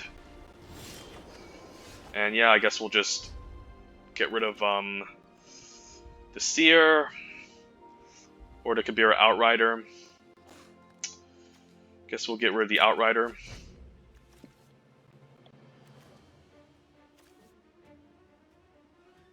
Yeah, this can be kind of bad if I don't get my third land drop. And the opponent can just overtake me. But he hasn't progressed his board state or done anything yet still. So he probably has a bunch of reactionary spells, so let's play out the Farside Depth now. And then hopefully this will give us options to get a land drop.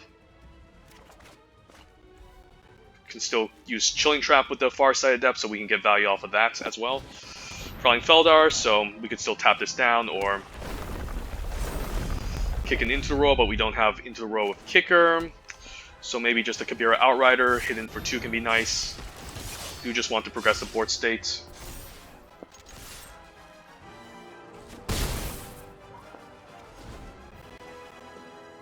Don't know why the opponent is emoting, like, come on.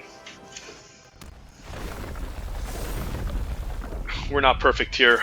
Take 4. I can tap this down on his turn. Could spoils for 4. Kick the Gloom Hunter. Okay. That's going to be pretty hard to deal with. So maybe I do need to just spoils here and then to hit my land drops, or I can just play out a Marriott Captain to hopefully block the 3/3, but he probably has a lot going, so yeah, this is hard. Spoils into Island can be quite nice, so I'll try that out here. And then play land, and then we'll say go, and then I'll discard Cascade Seer at this point because it's kind of clunky. And they double block the Prowling Feldar, keep up Chilling Trap in case he has a trick.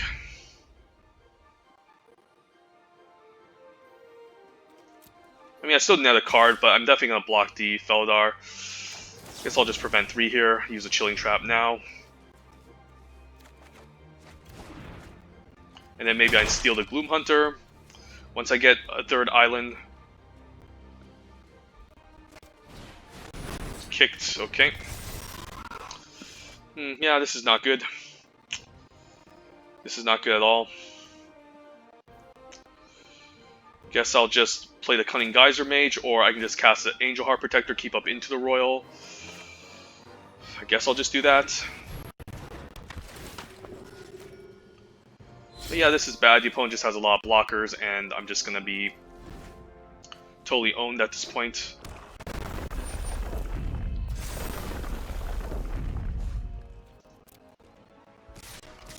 Maybe I just bounce this to prevent 7.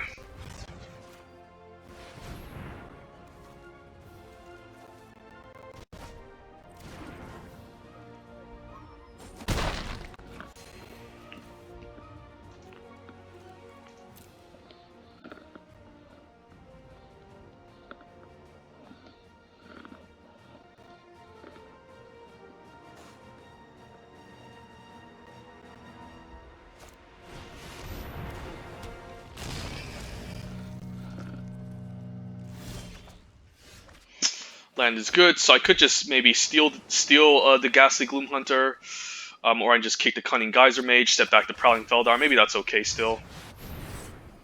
Bounce the Prowling Feldar, and then maybe I can double block this and hopefully he doesn't get a land drop. I don't know.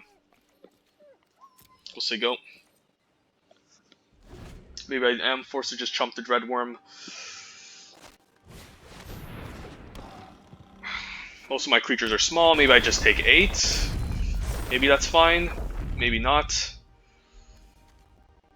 Cleric, Warrior, Wizard. So I could just throw the Wizard in front of it so I get an extra party member still. Or I can just throw the Cleric next turn, Cleric and the Merit Captain. I don't know, this is not the easiest. He gets a free roll maybe here with a Dreadworm.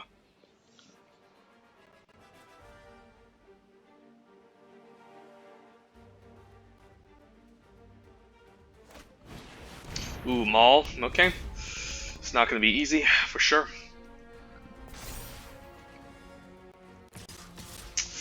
Yeah, I'll chump.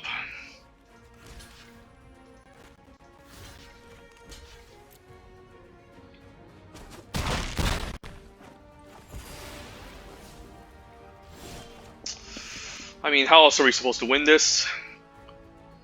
Don't know if I should get value from Into the Row or just cast a Mirror Captain at this point. Yeah, maybe I just cast the Mirror Captain. And then I guess I'll just Into the Royal the Prowling Feldar and hopefully get there. I don't know. This is not good. I mean, I'm not going to win either way at this point, so let's mute him. Did I beat this guy last game or something? That's why he's emoting me now.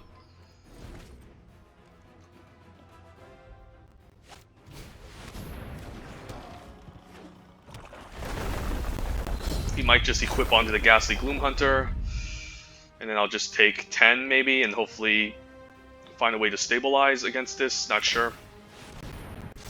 Guess he can move the weapon around. I guess I'll just take 10. Feels bad, but I have to take it. If he has a pump spell, then I'm just dead.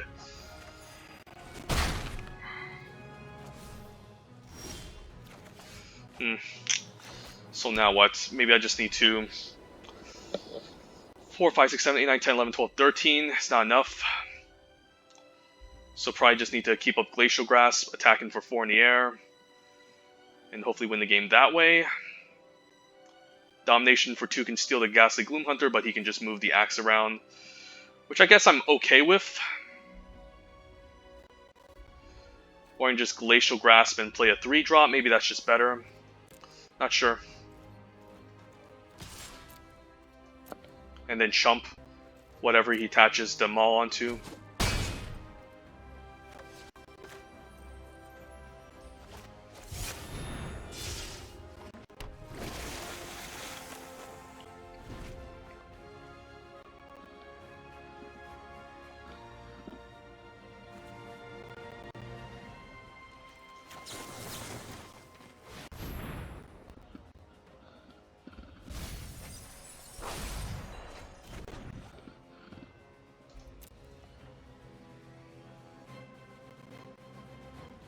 Just passes the turn, okay. Without even doing anything. I guess he wants to kick the Skyclave Sentinel now. Okay. Sure, and maybe I can steal it and then attack. Not sure, but I don't think I'm beating this.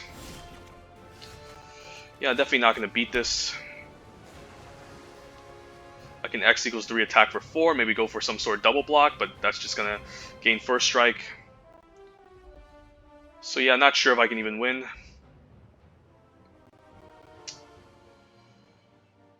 Maybe, yeah, I do just need to X equals 3.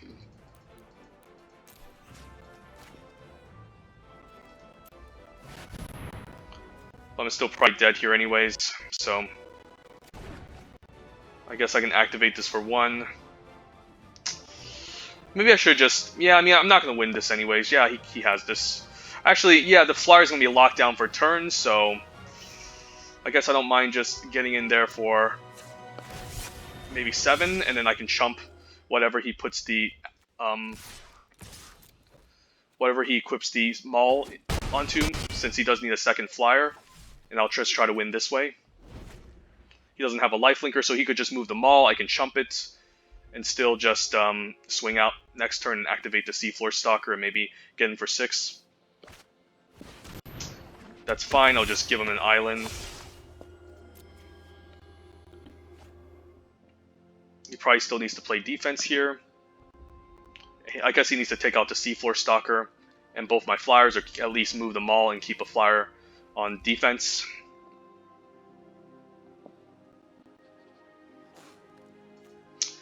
Funny how I haven't seen a single removal spell from the opponent yet. I mean, usually Black-White has all the removal in the world, so happy that I actually tapped down this Gloom Hunter and he just passed and stayed back on defense.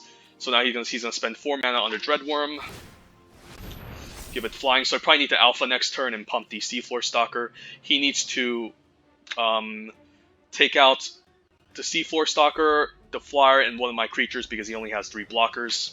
So I'm pretty sure I might win this game if the opponent isn't careful, which I wasn't really suspecting since I did miss my land drops. Okay, I think I just go for it, right? Let's just pump.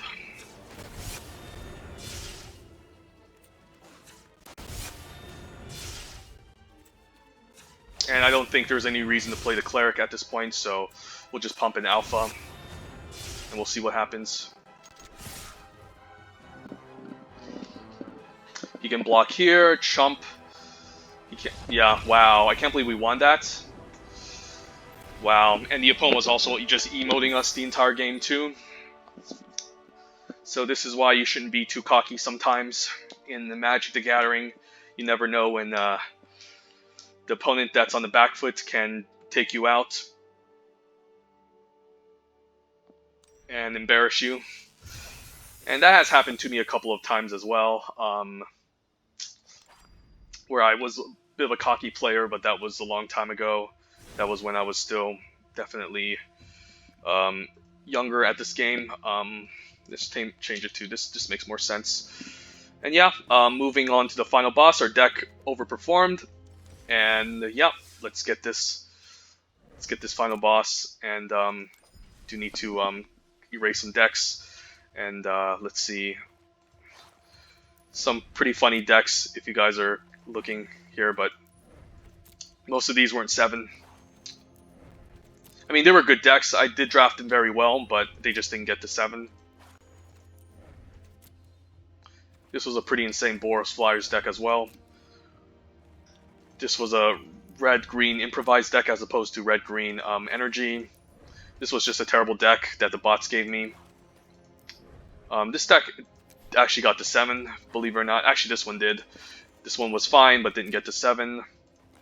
This one was a pretty insane deck as well. But yeah, let's just cut the non-7 win decks. And then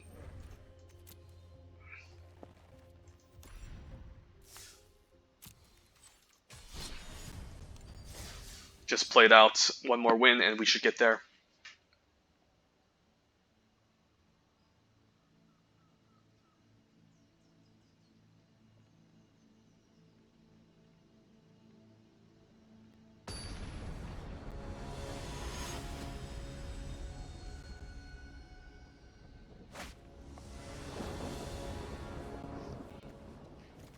We can Duelist. Although we do have a Rogue already on turn 3, could just keep the Duelist as a trick. And, you know, as weird as it seems, I think I'm keeping this, even though we don't really have like a really nice curve until we get on into turn 3, because we've been really fortunate this draft.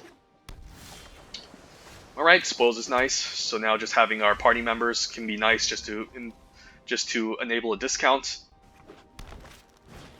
Squid. Okay, so that's a nice target for the Duelist eventually. I could just into the roll this next turn, or just play the Sellsword. Maybe that's just better. Take 3, or I can trade. But I do want my Warrior. The trade isn't that bad. It could prompt something, but yeah, let's just block. I'll have a Warrior on turn 4 anyways with a Kabira Outrider, so not even sure if I want to progress the board states. And then we'll cast a Seafloor Stalker. Next turn we can maybe Cleric, and then keep up the Duelist, or the Into the Royal. No reason to block, he can just pump and get a free kill. So we'll just take 2. Second Seafloor Stalker, so usually this is a card better in some sort of blue-green party deck. So not sure if... yeah, I guess I can just pass and then Glacial Grasp one of them. Or Glacial Grasp now and attacking for 2. I don't know, I think we'll pass and keep up our instances. And then if he wants to pump, I'll just Duelist and make him waste his mana.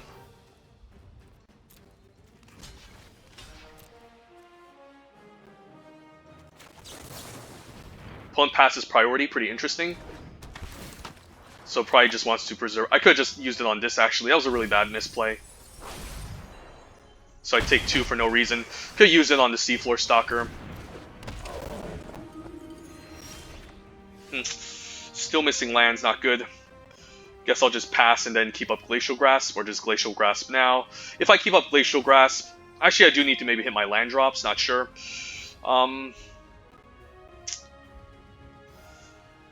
I mean, if I get my land and I play land next turn, I can spoils, but I don't think I'm going to be going towards that direction. So we'll just say go, Glacial Grasp will turn to our Aesthetic and set him back.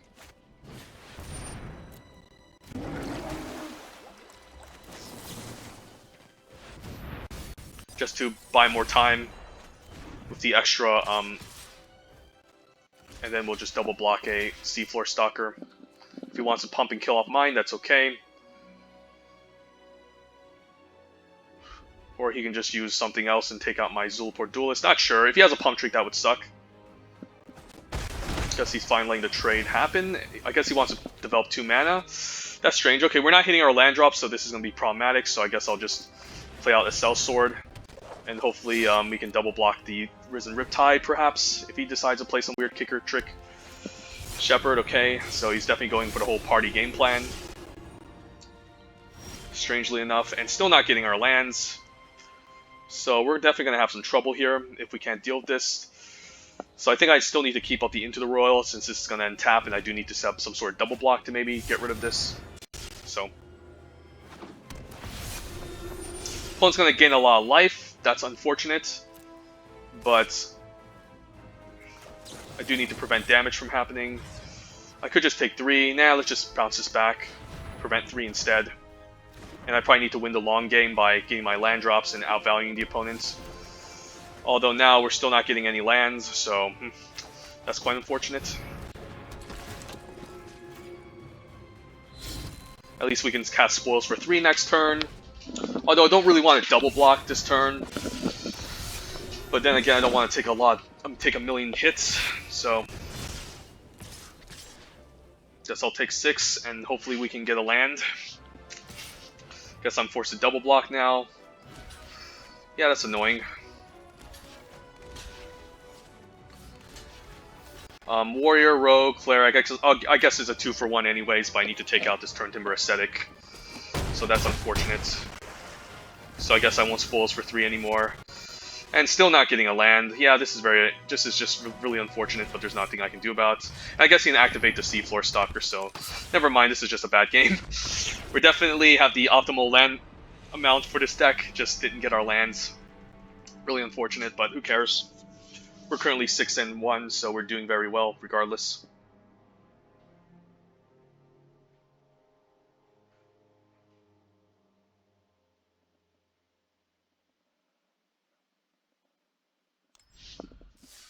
Let's keep playing.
Two-drop, Chilling Trap.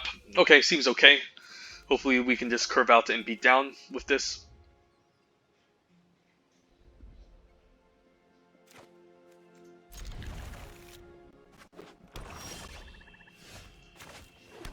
We can Warrior into Wizard. Right, let's just do that. And then he could have a Subtle Strike before end step, but if he doesn't, then we're progressing the board state.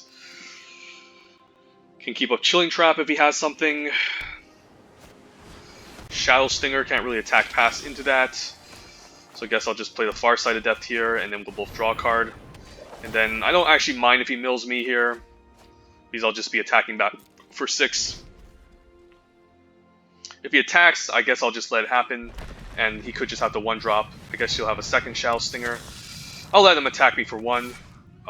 There's really no reason to block. I could double block though. Would double blocking be fine? I guess even if he gives this Death Touch, he can only kill out take out the Far Side Adept, or this is very interesting. I guess even if I use the Kabira Outrider, I mean this does get rid of something, so I guess I'm fine double blocking. And if he has a Duelist, it's still gonna be 4-powered, even if he uses it. So this is okay. He'll tap down a Shadow Stinger, I'll lose the Far Side Adept. And then I guess I don't mind just using the Outrider. And then pumping here, attacking for 4. And then I can take 1 back, or I can just still block this off.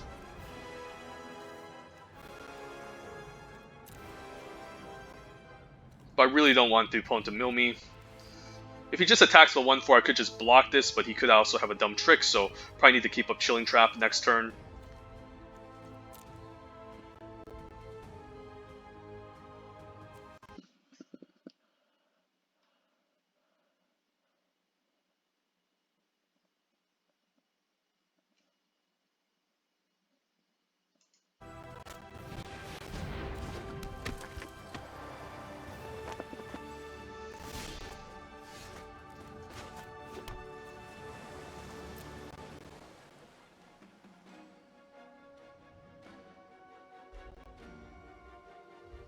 Could just cast a Tazim Royal Mage to net value off of this Chilling Trap.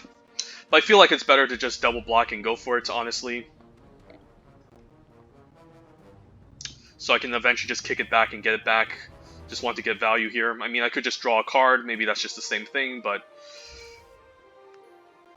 I do want to get value off of this Tazim Royal Mage.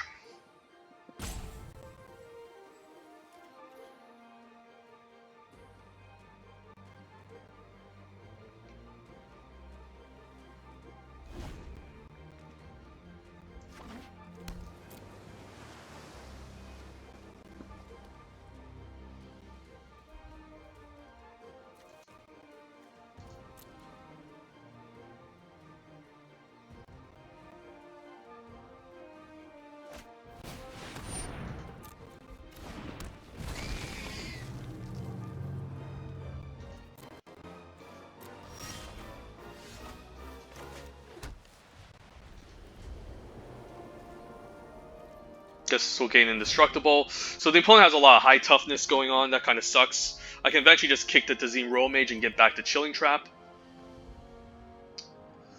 And we're kind of flooding here, so I'm hoping we can find some lands perhaps, but we'll see.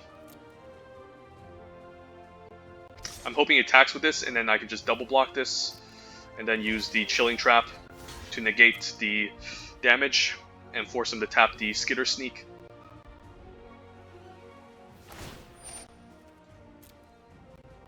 And then we'll see what he tries. Chilling Trap is nice. And if he wants to counter this, that's fine. We'll use Hexproof. I mean, it's still like a 1-for-1. I do lose the 3-3, but this is okay. I guess he could also have a bounce trick, but yeah, this is not bad. Just trading the Chilling Trap for a Shadow Stinger is nice. Hoping I can at least find an Into Roll eventually to bounce his Dreadworm and just attack. But he probably has more. I guess he's going to Blood Price here. So this could be my time to attack if I top deck a bounce trick. Maybe Cunning Geyser Mage would be nice, bouncing the Dreadworm. He is refueling here, but he did lose 2 life, so... No tricks, unfortunately. That sucks. I guess we'll just kick the Royal Mage and get back the... I don't understand why the all-tappers like that.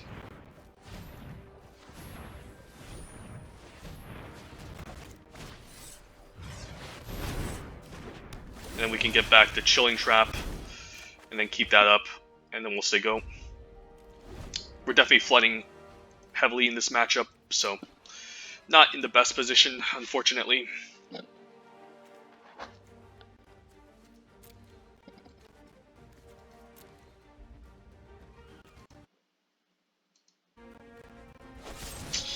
Alright, I guess this will get vanquished. I can still double block the Sneak and Chilling Trap. He knows about it though. I mean, I could always just double block the Dreadworm and use Chilling Trap. But I think he wants to play a land pre-combat to get this indestructible. Alright, we'll go for it. Hopefully no hexproof trick, but yeah, the Shell Shield would be pretty bad here, but I think I go for it. So I can at least take it out and it doesn't gain indestructible. This would have been great last turn.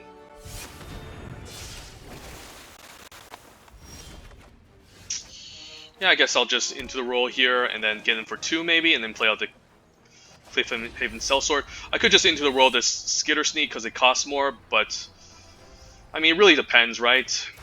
I guess I'm fine just playing out the Cliffhaven Sellsword and keeping up into the roll. Maybe that's okay. And then if he wants to activate the Seafloor Stalker, I'll just bounce it back instead. So we'll see. But we did manage to take out both Shadow Stingers and Dreadworm quite nice. So, doesn't feel too shabby here.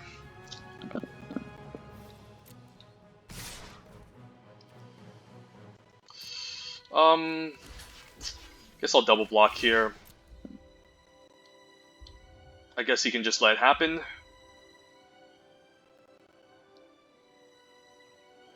I mean, I could just kick it. Yeah, I'll kick this, and I guess I'll bounce this back. Not sure if this was correct. Maybe it wasn't.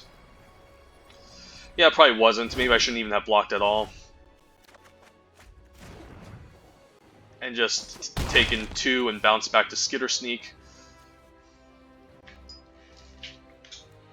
So I do need to get some card draws going. Maybe I can find the spoils, party card, but because we're just not hitting our land drops, and I mean we're just not hitting our spells, and that's pretty problematic.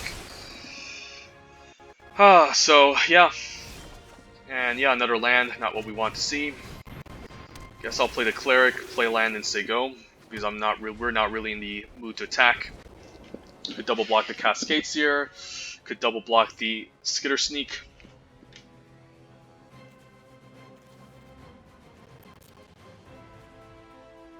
Guess I need to double block the Cascade Seer if he has a removal spell here. Okay, Vanquish. I guess I need to double block the Skitter Sneak, or at least trade the 3-1 for the 3-3. Maybe that's alright, just trading here. Eventually this is going to get Menace, so that's very annoying, but I think we're fine preserving a 2-1 for something.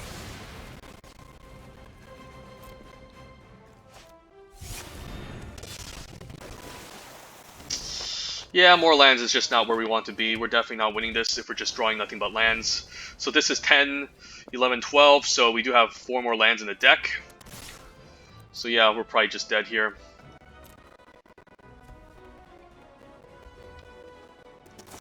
Alright, quite unfortunate, but it is what it is.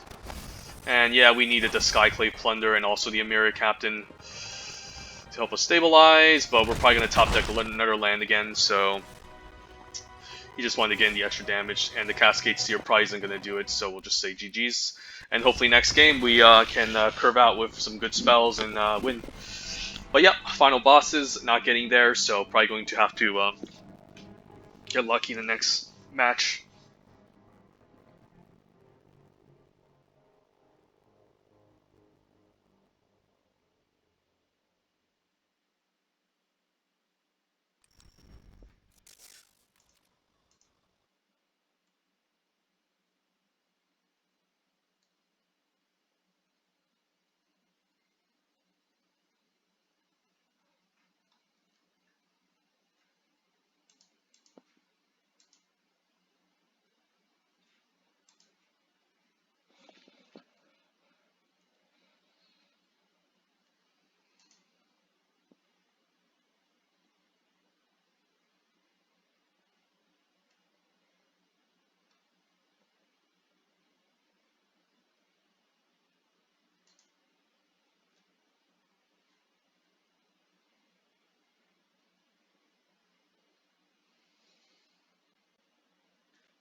Okay, I mean, we'll try it. I think this is a good curve if we can get white. And if not, then I might have just thrown this video into the dumpster. So, yep. Okay, yeah, not looking good here, but we'll cast a Cleric. And if we get our white source, we can Angel Heart Protector. So we do need to draw 2 lands in a row, so this is the kind of game where we wish we flood out, unlike the previous one.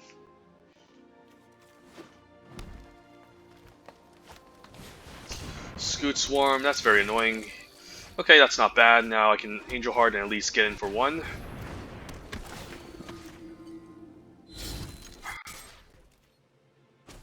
Definitely not blocking because he just wants to make more tokens. Probably need to bounce the token. Reclaim is gonna get him a land to trigger landfall. This can be really scary if he goes off with it. Demon's Disciple. Definitely gonna sacrifice the Cleric, I imagine.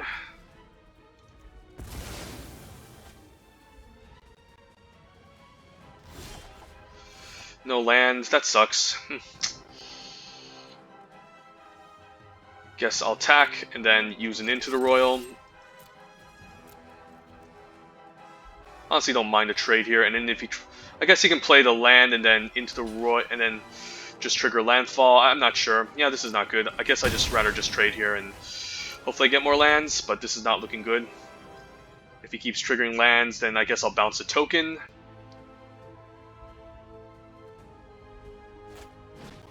Blood Price trying to hit a land.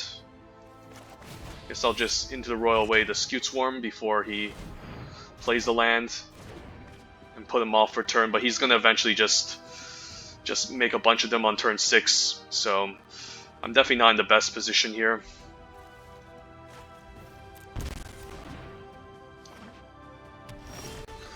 Alright, I can land into Cascade Seer, I guess, to get the party member out.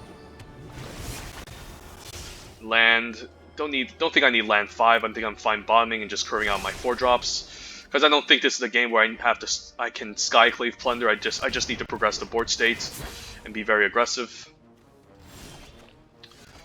Yeah, this is a warrior. I guess I don't mind attacking, playing out the Kabir Outrider, pumping, getting in for 5, because I just need to attack and be aggressive this matchup. Don't see myself winning this if I take it slow.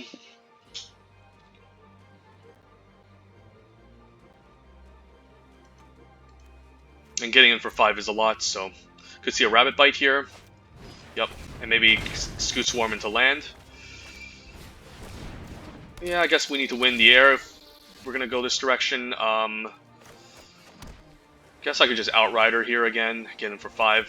If he chumps, that's also okay.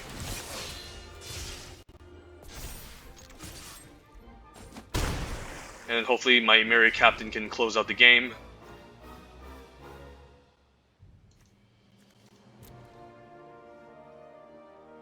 This is going to become a 3/3 flyer. Oh, that sucks. Well, I guess he's going to be losing 4 life. So opponent still needs to be careful here. And then he would need to find out a removal spell for Myriad Captain. Well, the Nectar Pod's annoying because he can just landfall and gain life. Could Glacial Grasp here, that's not bad, and then force a chump.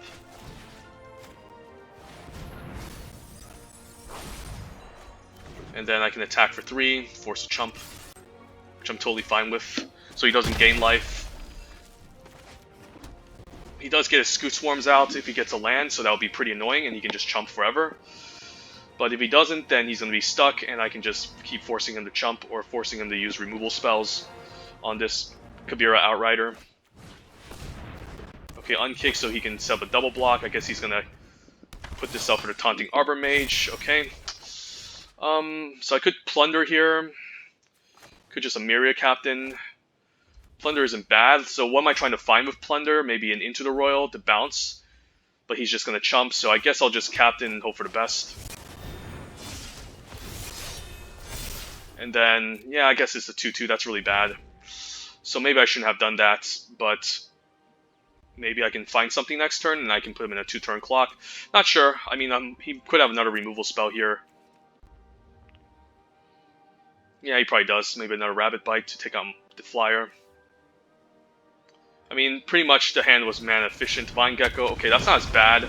Honestly, don't mind just getting counters as long as he doesn't have a removal spell. And he does. Oh, that's bad, but at least I can still get in for 2. I mean, if he doesn't find another removal spell off the top, he's going to be in trouble, so I guess I'll take 3. And then Cleric is not enough. Okay, so hopefully he doesn't top deck a removal spell for this flyer, because that inscription was really bad. Getting rid of both of my powerful card draw engines, since I could have Cleric and then drew some cards. So yeah, I'm hoping he doesn't have removal, otherwise I don't think I can win.